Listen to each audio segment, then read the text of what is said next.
लोकसभा में नेता प्रतिपक्ष राहुल गांधी पूर्व सेना प्रमुख एमएम नरवणे की अनपब्लिश्ड किताब पर जमकर बवाल काट रहे थे। वहीं वो उस किताब को लेकर संसद भी पहुंचे थे और उसे मीडिया के सामने पेश करते हुए फिर सरकार पर निशाना साधा। वहीं किताब के मुद्दे पर बीजेपी सांसद निशिकांत दुबे ने भी राहुल गांधी पर जमकर निशाना साधा, जिसके बाद निशिकांत दुबे के खुलासे से कांग्रेस हिल गई। निशिकांत दुबे के खुलासे से कैसे कांग्रेस तिलमिला गई है वो आगे आपको बताएंगे। उससे पहले बता दें कि सुप्रीम कोर्ट से एक बड़ी खबर सामने आई है। दरअसल पश्चिम बंगाल की मुख्यमंत्री ममता बनर्जी ने स्पेशल इंटेंसिव रिवीजन यानी एसआईआर के मामले में बुधवार को सुप्रीम कोर्ट में खुद ही अपने केस की पैरवी की। टीएमसी अध्यक्ष ममता बनर्जी ने चुनाव आयोग की ओर से राज्य में जारी एसआईआर के खिलाफ रिट याचिका दायर की है। देश के न्यायिक इतिहास में ऐसा पहली बार हुआ है कि एक प्रदेश की मौजूदा मुख्यमंत्री ने सुप्रीम कोर्ट में खुद ही जुबानी दलीलें पेश की है। सीजेआई सूर्यकांत की अगुवाई वाली बेंच ने उन्हें सुनने के बाद चुनाव आयोग को नोटिस जारी करके अगले सोमवार तक जवाब दाखिल करने को कहा है।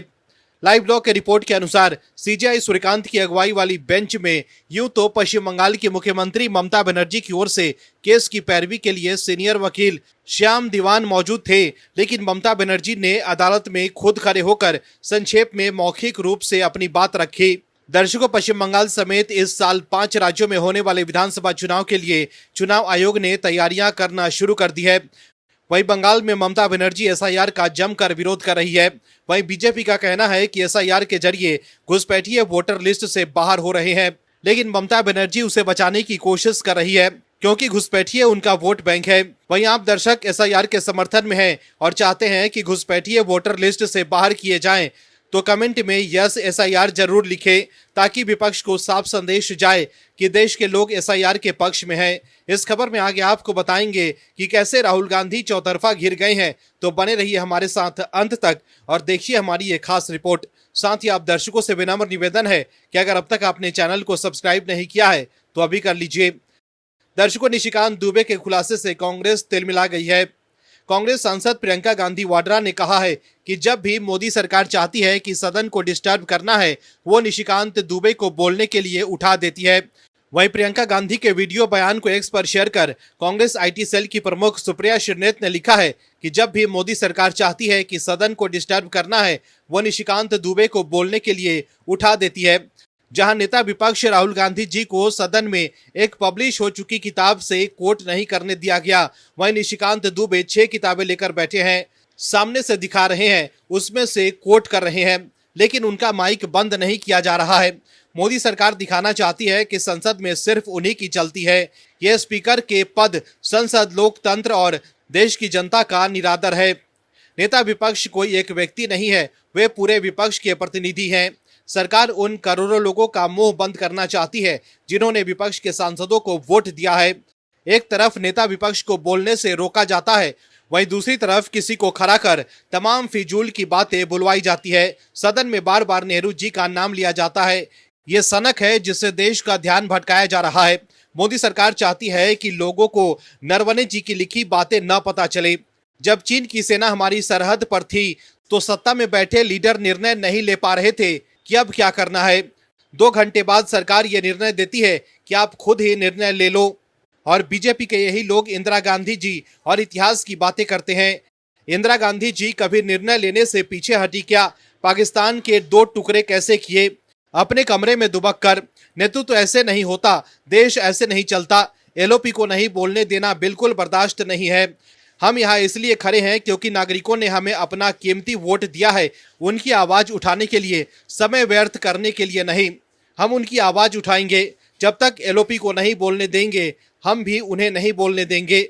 ये राजनीतिक मामला नहीं है, ये बहुत गंभीर मामला है। देश के हर व्यक्ति को यह समझना होगा कि इतिहास में पहली बार सरकार खुद संसद नहीं चलने देना चाहती, क्योंकि उसके खुलासे हो रहे हैं। एप्स्टीन फाइल्स निकल रही है, तमाम बातें निकल रही है। हैशटैग प्रियंका गांधी। तो देखा आपने कैसे निशिकांत दुबे के पलटवार से कांग्रेस हिल गई है। आगे आपको बताएंगे निशिकांत दुबे के पलटवार के बारे में भी। वहीं बीजेपी सांसद अनुराग ठाकुर ने कहा है कि राहुल गांधी और कांग्रेस पार्टी की भारत विरोधी सोच साफ झलकती है। विपक्ष के कई चेहरों पर उस समय खुशी दिखाई दी थी जब अमेरिका ने भारत पर टैरिफ बढ़ाया था, लेकिन जब भारत अमेरिका ट्रेड डील ऐतिहासिक रूप लेने जा रही है तब विपक्ष को खुश होना चाहिए था। उन्होंने आरोप लगाया कि कांग्रेस भारतीय सेना ट्रेड डील और देश के नेतृत्व के खिलाफ खड़ी नजर आती है, जिससे राहुल गांधी और कांग्रेस पार्टी की भारत विरोधी सोच साफ झलकती है। उन्होंने ये भी कहा कि विपक्ष संसद को सुचारू रूप से चलने नहीं देना चाहता है। दर्शकों, लोकसभा में बुधवार को भी 8 सांसदों के निलंबन पर जमकर हंगामा हुआ। कांग्रेस सांसदों ने संसद के गेट पर प्रदर्शन किया। इस दौरान केंद्रीय मंत्री रवनीत सिंह बिट्टू और नेता प्रतिपक्ष राहुल गांधी आमने सामने आ गए। दोनों के बीच जबानी जंग हो गई। राहुल गांधी ने बीजेपी सांसद को गद्दार दोस्त बताया तो रवनीत बिट्टू ने भी पलटवार करते हुए उन्हें देश का दुश्मन बता दिया। बिट्टू ने कहा उनके देश के दुश्मनों से कोई लेना देना नहीं। बिट्टू ने राहुल गांधी से हाथ मिलाने से भी इनकार कर दिया। आपको बता दें, राहुल गांधी ने बिट्टू से हाथ मिलाने की पेशकश करते हुए कहा था, नमस्ते भाई, मेरे गद्दार दोस्त, चिंता मत करो, तुम वापस कांग्रेस में आ जाओगे। इसके बाद देश के दुश्मन कहते हुए केंद्रीय राज्य मंत्री रवनीत सिंह बिट्टू ने उनसे हाथ मिलाने से भी मना कर दिया और दोनों नेताओं को एक दूसरे से बात करते देखा गया। मतलब बिट्टू ने राहुल गांधी की इस गलतफहमी को दूर कर दिया कि वो वापस कांग्रेस में आने वाले हैं। आपको बता दें कि केंद्रीय राज्य मंत्री रवनीत सिंह बिट्टू लोकसभा चुनाव से पहले कांग्रेस छोड़कर बीजेपी में शामिल हुए थे। वो बीजेपी के टिकट पर चुनाव भी लड़े मगर हार गए। बीजेपी ने उन्हें राज्यसभा के लिए चुना और वो एनडीए के तीसरे कार्यकाल में रेल और खाद्य प्रसंस्करण राज्य मंत्री बने। बिट्टू पंजाब के पूर्व मुख्यमंत्री दिवंगत बेअंत सिंह के पोते हैं। मोदी सरकार की 3.0 सरकार में रवनीत बिट्टू पंजाब से मंत्री पद हासिल करने के एकमात्र नेता हैं। कांग्रेस छोड़ने के बाद रवनीत बिट्टू ने कहा था कि जिस पार्टी को उसके सर्वश्रेष्ठ नेताओं और कार्यकर्ताओं ने छोड़ दिया है, उसे आत्मनिरीक्षण करने की जरूरत है कि ऐसा क्या हो रहा है। उन्होंने दावा किया था कि कांग्रेस भ्रम, अराजकता और विरोधाभासों का सामना कर रही है। रवनीत सिंह बिट्टू ने ये कहा था कि पंजाब एक सीमावर्ती राज्य है जिसे हमेशा राष्ट्र विरोधी ताकतों से खतरा रहता है। नरेंद्र मोदी के गतिशील नेतृत्व में केवल बीजेपी ही राष्ट्रवादी एजेंडे को आगे ले जा सकती है। आपको बता दें, साल 2007 में राहुल गांधी से मुलाकात करने के बाद बिट्टू ने राजनीति में कदम रखा। वो राहुल गांधी के काफी करीबी थे, लेकिन रवनीत सिंह बिट्टू समझ गए कि कांग्रेस अपनी विश्वसनीयता खो चुकी है और कांग्रेस आज सिर्फ तुष्टीकरण की राजनीति करती है। राहुल गांधी की सियासी लॉन्चिंग लगातार फेल हो रही है, लेकिन फिर भी कांग्रेस राहुल गांधी की लीडरशिप में ही आगे बढ़ना चाहती है। ऐसे में रवनीत सिंह बिट्टू ने कांग्रेस से नाता तोड़ लिया और बीजेपी का दामन थाम लिया। लेकिन राहुल गांधी रवनीत सिंह बिट्टू से इतने चिढ़ गए कि उन्हें गद्दार दोस्त तक कह डाला। लेकिन बिट्टू ने भी पलटवार किया और राहुल गांधी को करारा जवाब दिया, साथ ही हाथ भी नहीं मिलाया। वहीं बीजेपी ने इस मामले को सिखों का अपमान बताया। बीजेपी प्रवक्ता प्रदीप भंडारी ने एक्स पर लिखा कि राहुल गांधी सिख विरोधी हैं। गांधी ने केंद्रीय मंत्री रवनीत सिंह बिट्टू को गद्दार कहा। लाखों सिख हमारी सीमाओं पर पहरा दे रहे हैं और राहुल अपनी अकड़ और नासमझी से उनके बलिदान का अपमान करते हैं। कोई उपलब्धि नहीं है, कोई जवाबदेही नहीं है, बेहिसाब घमंड है। 1984 से लेकर आज तक कांग्रेस ने सिर्फ सिखों के प्रति नफरत दिखाई है। वहीं दिल्ली सरकार में मंत्री और बीजेपी नेता मनजिंदर सिंह सिरसा ने एक्स पर पोस्ट कर लिखा कि राहुल गांधी जी ने आज पार्लियामेंट में सिख मंत्री श्री रवनीत सिंह बिट्टू जी के खिलाफ जिस तरह की शब्दावली का इस्तेमाल किया, उसे गद्दार कहा, इससे मैं कड़े शब्दों में निंदा करता हूं। यह बयान बड़ा शर्मसार करने वाला है। सिख सरदार हैं, वो कभी गद्दार नहीं हो सकते। तो देखा आपने कैसे इस मुद्दे पर भी राहुल गांधी घिर गए। पीएम मोदी ने एक बार फिर देश को बड़ी सौगात दी है। पीएम मोदी की लीडरशिप में देश तेज गति से आगे बढ़ रहा है, लेकिन कांग्रेस के लोग सिर्फ राजनीति करने में लगे हैं। देश को आगे ले जाने के लिए राहुल गांधी के पास कोई विजन नहीं है। वो सिर्फ बिना किसी ठोस तथ्य के आरोप लगाते रहते हैं और जब पोल खुलती है तब उस मुद्दे को पीछे छोड़कर नए मुद्दे की तलाश में जुट जाते हैं। अमेरिका के राष्ट्रपति डोनाल्ड ट्रंप के सीज फायर और डेट इकोनॉमी वाले बयान पर राहुल गांधी मोदी सरकार को घेर रहे थे, लेकिन पीएम मोदी की तारीफ कर ट्रंप ने एक झटके में ही कांग्रेस की बोलती बंद कर दी। दर्शकों, अमेरिकी राष्ट्रपति डोनाल्ड ट्रंप ने भले ही 10 महीने तक भारत को टैरिफ और सीज फायर के जुमले में उलझाए रखा, लेकिन जब ट्रेड डील का ऐलान हुआ तो कांग्रेस के लोग तिलमिला गए और सरकार को घेरने लग गए। ट्रंप ने कैसे राहुल गांधी का खेल बिगाड़ दिया, बताते हैं आपको इस रिपोर्ट में। दर्शकों, अमेरिकी राष्ट्रपति डोनाल्ड ट्रंप ने जिस तरह से अचानक प्रधानमंत्री नरेंद्र मोदी से फोन कर बात करके टैरिफ घटाकर 18% करने और भारत अमेरिका व्यापार समझौते का ऐलान किया, वो पूरी दुनिया को चौंका चुका है। ऑपरेशन सिंदूर के बाद से ही ट्रंप ने भारत के खिलाफ खुन्नस निकालने में कोई कोर कसर नहीं छोड़ी थी। ना जाने कितनी बार भारत पाकिस्तान के बीच सीज फायर कराने का दावा भी किया। 50% टैरिफ लगाने के बाद भी उस अमेरिकी सांसद से गलबहिया करने में परहेज नहीं किया, जिसने इसे 10 गुना बढ़ाने तक की बातें उगली थी। वहीं डोनाल्ड ट्रंप के बयान के सहारे राहुल गांधी और कांग्रेस के नेताओं ने खूब राजनीति की और पीएम मोदी पर निशाना भी साधा। ट्रंप के डेट इकोनॉमी वाले बयान को भारत में राहुल गांधी ने दोहराया। वहीं ट्रंप के सीज फायर वाले बयान पर राहुल गांधी ने पीएम मोदी के खिलाफ नरेंद्र सरेंडर जैसे नारे के साथ पोस्ट किया और पीएम मोदी पर ट्रंप के आगे सरेंडर करने का आरोप लगाया। लेकिन अब भारत के प्रति डोनाल्ड ट्रंप ने अपना रवैया ऑपरेशन सिंदूर के बाद की परिस्थितियों में पूरी तरह से बदल दिया। उन्हें लगता था कि अगर उन्हें सीज फायर कराने का वाकई में श्रेय मिल जाता तो वो शांति के मसीहा बन जाते और नोबेल पीस प्राइज भी छटक लेते। लेकिन जब भारत से उन्हें उस पर जरा भी भाव नहीं मिला तो वो इतने चढ़ गए कि दोनों देशों की वर्षों की दोस्ती को भी दांव पर लगाना शुरू कर दिया। लेकिन वास्तविकता तो ये है कि मई 2025 से लेकर फरवरी 2026 तक के 10 महीनों में ट्रंप के कार्यकाल में ही दोनों देश आपसी संबंधों को कायम रखने के लिए भविष्य के रोडमैप का काम करते रहे। ट्रंप की जुमलेबाजी के बावजूद सच ये है कि दोनों देशों में संबंधों को कायम रखने के लिए आधिकारिक बैठकों का दौर कभी नहीं रुका।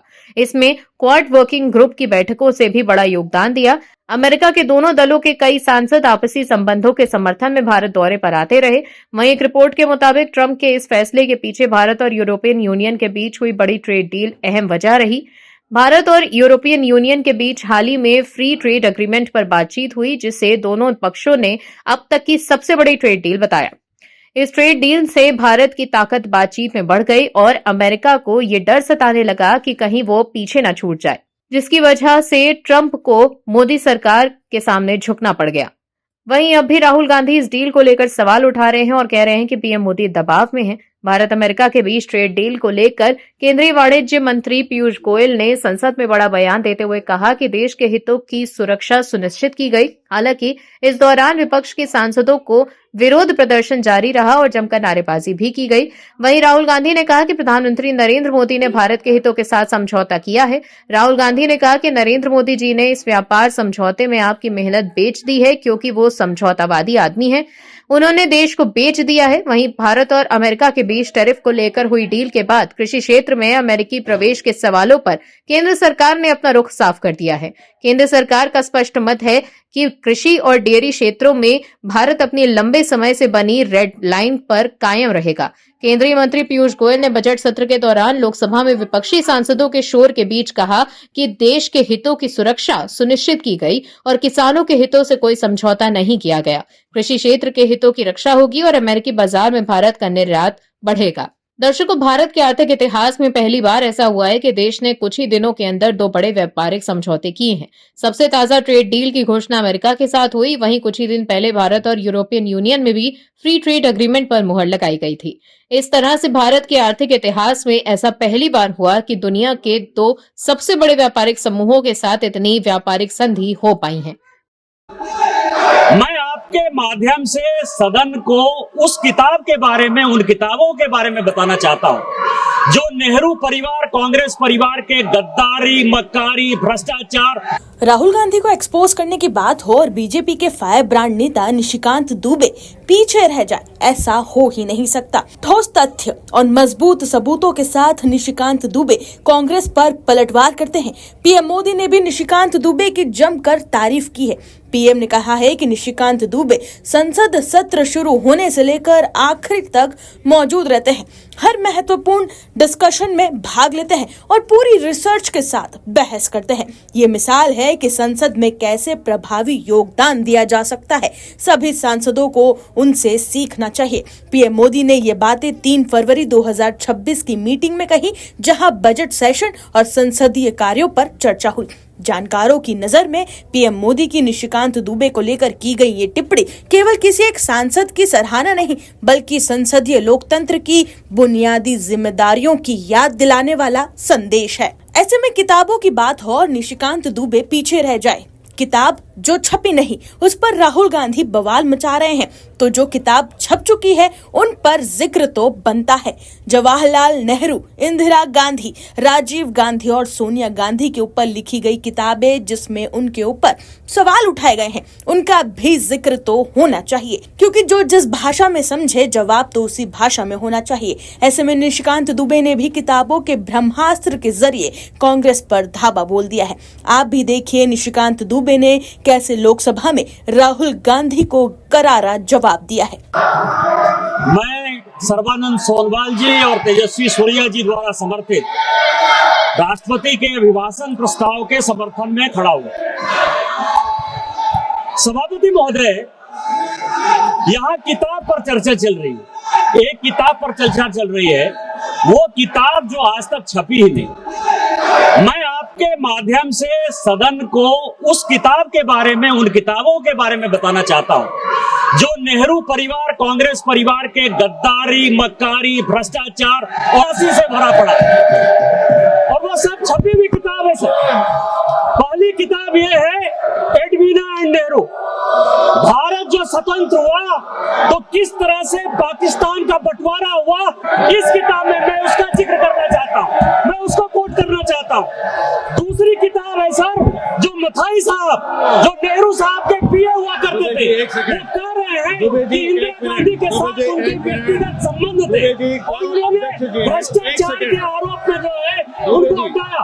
ये बोलने दिया था सर, और मैं उन किताबों का जिक्र कर रहा हूँ। मैं सारी किताबें लेकर आया हूँ जिन्होंने मक्कारी और भ्रष्टाचार से पीड़ित इस कांग्रेस का हाल ये सारे देश को समझना चाहिए। वहीं सोशल मीडिया प्लेटफॉर्म एक्स पर पोस्ट करते हुए निशिकांत दुबे ने लिखा है कि आज संसद में किताब राहुल गांधी जी के एक किताब के बदले 100 किताबें लेकर संसद भवन आया। नेहरू गांधी परिवार के मक्कारी का इतिहास देश के सामने आना चाहिए। वहीं एक दूसरे पोस्ट में निशिकांत दुबे ने लिखा है कि बिना छपी किताब पर राहुल गांधी जी, आपने पिछले 3 दिनों से संसद को बंधक बनाकर रखा है। कुछ छपी किताब पर भी संसद में बहस हो जाए। वहीं एक दूसरे पोस्ट में कुछ दस्तावेज एक्स पर शेयर करते हुए निशिकांत दुबे ने लिखा है कि हैंडरसन ब्रुक रिपोर्ट, चीन युद्ध पर जो कभी रिलीज नहीं हुआ, नेहरू जी ने कैसे 1962 का युद्ध हराया, अपनी जमीन कैसे चीन को दान दी, सब कुछ इस रिपोर्ट में है। और जनरल थोराट की किताब जिसने प्रधानमंत्री नेहरू जी और कृष्ण मेनन तत्कालीन रक्षा मंत्री की चूल्हे हिला दी। ये किताब 1962 में लिखी गई, रिलीज 1985 में हुई। आप दर्शकों से विनम्र निवेदन है कि चैनल को सब्सक्राइब जरूर करें